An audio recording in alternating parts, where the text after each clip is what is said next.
O Ministério Público recebeu hoje 2 peritos que vão analisar tudo que a polícia do Piauí já fez e tentar fazer um levantamento paralelo. Como é que a SICO recebe essa postura, essa posição do Ministério Público? Nós recebemos de bom grado, isso aí é excelente. Se cada instituição envolvida nesse caso pudesse trazer mais especialistas para avaliar o caso, isso aí para nós só agrega, né? Não há receio nenhum. Tanto é que essa investigação ela é conduzida desde o início por uma equipe de delegados. Então está se passando uma imagem falsa de que existe tentativa de encobrimento. Isso não existe, essa menor hipótese disso. Por quê? Aqui na SICO nós somos 4 delegados, nós temos 2 delegados no núcleo de inteligência, nós tivemos o delegado Mamed que inicialmente iniciou as investigações, nós temos ainda a presença diuturna do advogado da família acompanhando as diligências e do Ministério Público. E, inclusive, todos os delegados que compõem essa equipe de investigação são delegados de conduta ilibada, de honestidade e seriedade já comprovada no meio policial. Então, não há a menor hipótese de alguém querer encobrir ou direcionar um inquérito policial, colocando uma equipe tão numerosa e tão séria para conduzir as investigações. Hoje os delegados da SICO fizeram uma reunião. Qual foi o objetivo dessa reunião e a que conclusão vocês chegaram?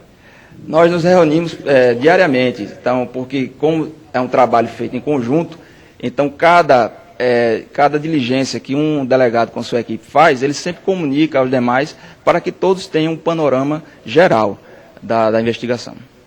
Então, muito obrigado, doutor Tiago. Nesse momento está prestando depoimento aqui na SICO o delegado Mamed, o primeiro delegado que investigou o caso como titular do 5º Distrito Policial, inclusive foi o primeiro a ouvir Pablo Vital durante as investigações. O delegado Mamed está sendo ouvido nesse momento pelo delegado Paulo Nogueira, que preside o inquérito. Tony. Ô Joel, daqui a pouco nós vamos tentar ouvir o delegado Paulo Nogueira, não é isso? Vamos tentar ouvir sim o delegado Paulo Nogueira. Tudo bem, nós vamos tentar ouvir o delegado que preside o inquérito. Foi muito importante a participação do delegado Tiago, mas nós vamos querer ouvir o presidente do inquérito, o delegado Paulo Nogueira, porque os promotores Eliardo Cabral e o Biraci Rocha, eles não estão muito satisfeitos com o que se refere à entrega do material referente ao inquérito. Segundo os promotores, que só receberam 600 e poucas páginas, eles tinham informações de que o inquérito tem mais de 1000 páginas. E isso eles querem saber o porquê. Nós vamos tentar elucidar essa questão ao longo dessa edição aqui do Jornal do Piauí, ouvindo as partes, naturalmente. Doutor Cleiton, o delegado Tiago disse que... Tônio, oi, pois não. Desculpa interrompê-lo. Pois não. É porque o doutor Tiago acompanhou essa sua fala a respeito da insatisfação do Ministério Público sobre o inquérito e ele queria se posicionar. Pois não, doutor Tiago, à vontade. O que a polícia entregou ao Ministério Público e o que é que há além para ser entregado? O que é que falta ser entregado? Veja bem, eu não sei qual foi o teor da declaração do membro do Ministério Público. Eu sei que a polícia entregou cópia total, integral do inquérito policial. Entretanto, os autos apartados que dizem respeito aos procedimentos de inteligência, a própria lei que trata da interceptação telefônica, ela fala que a autoridade policial deverá juntá-la aos autos do inquérito somente na etapa imediatamente anterior ao relatório conclusivo. Então, são dados ainda que não, naturalmente, por força de lei, não deveriam estar juntos ao inquérito policial. Então, esses autos apartados, eles são, sim, mais de 1000 páginas, e, inclusive, eles estão disponíveis ao Ministério Público. O Ministério Público, desde o início, tem conhecimento dessas diligências e pode, claro, legalmente acompanhar essas diligências no que tange à área de inteligência. Doutor Tiago. Entretanto, elas não foram anexadas ao inquérito policial porque a lei determina que só sejam anexadas ao inquérito policial ao fim de todas as diligências e com a emissão do relatório final. Doutor Tiago, já que o senhor se dispõe então a nos responder sobre essas questões mais, eu lhe pergunto, o empresário Givago Castro esteve no domingo aí na SICO, não é isso? Exatamente. Ele demorou, salvo engano, informações que tivemos, em torno de 2h30 a 3 horas na SICO. O senhor confirma?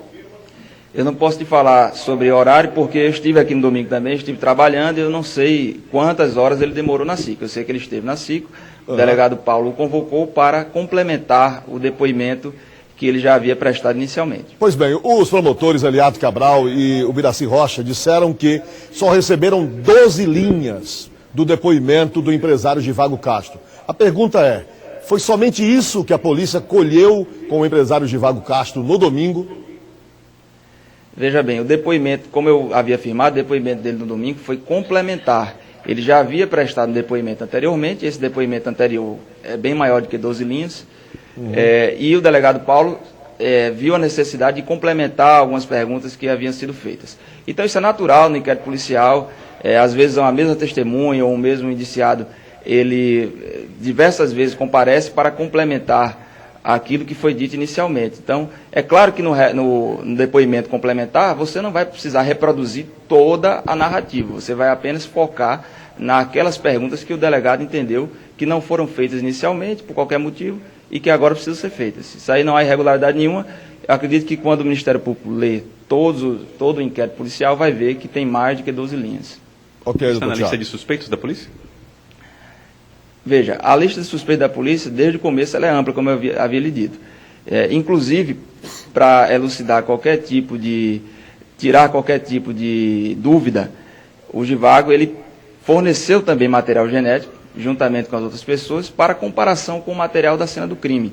E quando da sua oitiva inicial, aqui na SICO, ele também forneceu à autoridade policial uma série de vídeos que comprovariam a sua estada em residência durante a noite do dia 24 e a manhã do dia 25. Os então, isso aí está álibis. sendo periciado. A polícia também fez diligências em outros locais em que o engenheiro esteve no dia 24 para comprovar questões de roupa, de vestimenta. Você então teve acesso a outras filmagens, além das filmagens fornecidas pelo engenheiro Givago Castro.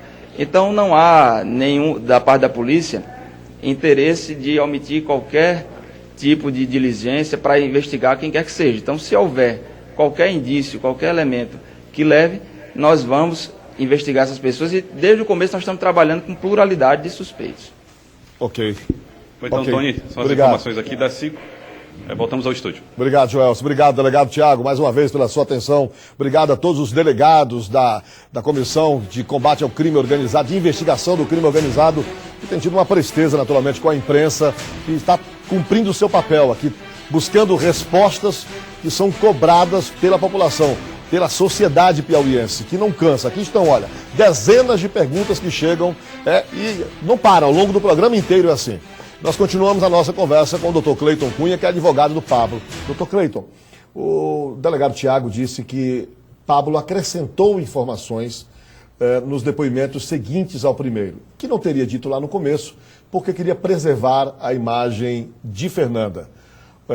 O senhor acompanhou esses depoimentos prestados pelo Pablo? É o seguinte, o Pablo, como eu havia dito, após a primeira colaboração da parte dele junto às investigações, ele compareceu na SICO por mais 2 ou 3 vezes. Destas 2 ou 3 vezes, ele sequer me chamou, sequer me ligou. Hoje...